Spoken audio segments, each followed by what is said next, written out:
After the Second World War came to an end, things slowly started to get back to normal across the world.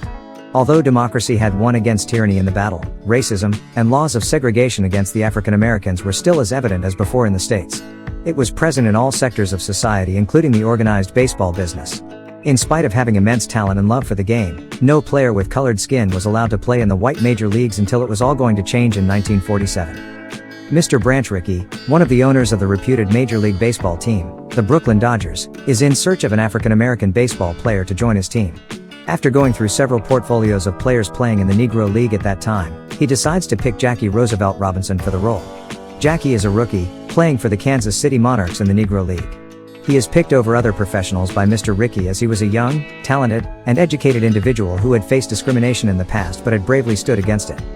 Mr. Rickey asks his assistant, Harold, to bring Jackie to him. On meeting him, Jackie is offered a signing amount of $3,600 for joining his team. Mr. Rickey explains to Jackie about the hurdles he will have to face in the process, as a black player playing in the major leagues was a sight never seen before. He will have to face discrimination every step of the way, but he must keep it cool and fight his haters by scoring and playing well. Jackie agrees to the conditions and is happy to join the big leagues and be a part of a historic moment in modern-day American baseball. After the meeting, Jackie calls his girlfriend, Rachel, to share the news. He proposes to her on the phone itself, to which she happily agrees. They get married right away and the newlywed couple heads down to Daytona, where Jackie has to show up for training sessions. The couple faces discrimination at the airport, where they are denied their flight tickets just because Rachel chose to use the toilet that was meant to be used only by whites. They had to take the public bus instead and reached Daytona the next afternoon. At the bus stop, the couple is greeted by Wendell Smith, a black sports journalist who was to assist Jackie and help him move around. Jackie and Rachel were accommodated in a house in a black neighborhood, as hotel rooms were not allotted to blacks in those days. Wendell drives Jackie to the training grounds where Mr. Rickey is waiting for him with Clay Hopper, the manager of the Montreal Royals, a minor league team under the Brooklyn Dodgers. Jackie was supposed to play for the Montreal Royals in a friendly match against the Dodgers. Hopper is initially not very happy about having a black player on his team. But Mr. Rickey threatens him to treat Jackie like any other player with indifference if he wants to keep his job as the manager. On the day of the match, a good amount of people show up in the stadium. While the whites were displeased on seeing Jackie on the field, people of color were thrilled to watch someone of their color playing with the whites. Jackie put up a great show during the match, showing his raw talent and entertaining the audience. He was showered with applause by the colored audience while the white crowd frowned their faces with utter displeasure. The following evening, Wendell and the owner of the house where Jackie was staying are relaxing on the porch. An old man comes to visit and warns them about the angry mob that is on their way to see Jackie. Wendell reports this to Mr. Rickey, who asks Wendell to take Jackie out of there without telling him the reason, and he doesn't want him to stay there and fight against the mob. Wendell does as Mr. Rickey suggests and wakes Jackie up to drive him toward Daytona Beach. On their way, they come across a busy street where someone from the crowd recognizes Jackie inside the car. They were closing in slowly when Wendell kicked the gas and drove away from there. He proceeds to explain to Jackie why they were driving to Daytona Beach all of a sudden, to which he laughed out loud. Jackie was actually worried about not being chosen to play for the Dodgers, and the news of an angry mob coming to harm instead was rather pleasing news compared to his worries. In another exhibition match with Jackie playing for Montreal, a police officer threatens to arrest Jackie if doesn't step off the pitch. Hopper tries to defend Jackie, but Jackie follows the police officer, not to create a scene. The same evening, when Jackie and Rachel were walking down the street, a stranger approached the couple and shared his admiration for Jackie as a baseball player, as he believed that anyone with the talent should be able to play the sport irrespective of the color of their skin. Jackie playing with the white players is certainly making an impact, and people are starting to take notice. Later, Mr. Rickey meets Jackie at the stadium to share the news of him debuting in the minor league with Montreal Royals on the opening day of the coming season. When asked why he was doing so much for Jackie, Mr. Rickey simply stated it's business, and with the potential and talent black athletes have, he can easily build a World Series winning baseball team in the future. When Jackie is boarding a train to New Jersey from the station, he hands over a baseball to a young black boy who years later would become a Major League Baseball player himself. As planned, Jackie is a part of the playing team of Montreal Royals, and appears in their first match of the season in New Jersey. Jackie hits an incredible home run in that match and wins over the audience. Midway through the first game, Rachel realizes they are about to have a baby and is eager to share the news with her husband after the game. 8 months later, the couple welcomes a baby boy. Jackie leaves home again for another season and is expecting to be called to play in the major leagues this time. Mr. Rickey is making arrangements to transfer Jackie to the major league. He calls Leo Durocher, the manager of the Dodgers, to know his thoughts regarding Jackie playing in his team. Leo, an eccentric individual himself, assures Mr. Rickey that he'd be treating Jackie like any other player and is least bothered by the differences. However, some of the existing players of the Dodgers do not share the same opinion. They are completely against a black player joining their team and playing with them, socializing with them. They write up a petition and are trying to persuade other players to sign it. While most of the players sign the petition, a few refrain as they want to avoid any drama. When Mr. Ricky gets wind of the circulating petition, he calls Leo to do something about it. Leo bashes out at the players for showing an indifferent attitude towards Jackie. He also warns them that Jackie is only the first one to come. There will surely be more black players coming to join the major league as they have the required talent to do so. Thus, Leo suppressed the rebellion by force and threatened to trade the players who still didn't want Jackie to be a part of the team.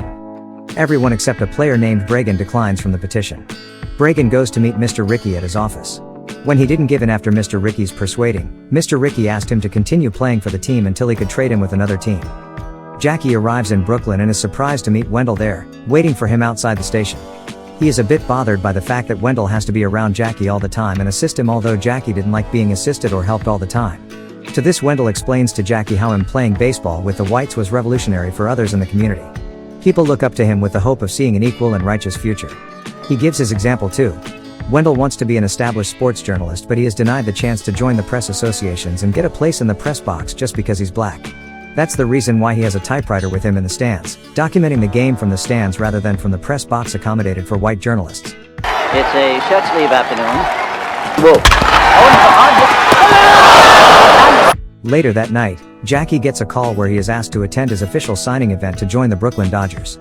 Meanwhile, Leo is debarred from participating in activities related to the game following the news of his affairs with a young actress. Jackie receives mixed reception on entering the dressing room of the Dodgers for the first time. He is greeted by a few players, but others ignore his presence. He is given a jersey with the number 42 on the back, which is going to be the number he'd be known for the rest of his life. Finally, on April 15, 1947, Jackie made headlines by becoming the first African-American player to step foot in the major league. When he steps foot on the field, he is surrounded by journalists with all types of questions. He is overwhelmed by the huge crowd in the stands. He could see that people from his community were all delighted to see him, and the white audience still seemed to have an indifferent attitude towards him. He gets dismissed easily on his first match, but nevertheless, he's relentless to show his worth and prove his talent and love for the game. Meanwhile, Mr. Ricky appoints Bert Schotten, a retired manager, to fit in the role of Leo. Mr. Bert turns down the offer at first but later takes up the role. Later he introduces himself to the team and asks them to not be afraid and simply play their own game. In the next game against the Giants, Jackie cements his position by hitting a home run and grabbing a win for the team. He is gradually starting to gain the attention of the press and the audience alike. The Dodgers are facing the Phillies of Philadelphia in their next game. The manager of the Phillies, Ben Chapman, is infamous for sledging the opponent players during matches. When he sees Jackie, a black player, hitting the field, he goes all out of him. He calls Jackie with all kinds of names, playing with his mind. Jackie was a tough person to break, but Ben's words were too harsh even for him. He was enraged but was somehow holding himself, trying hard to ignore him. But he was losing focus on the game and got out.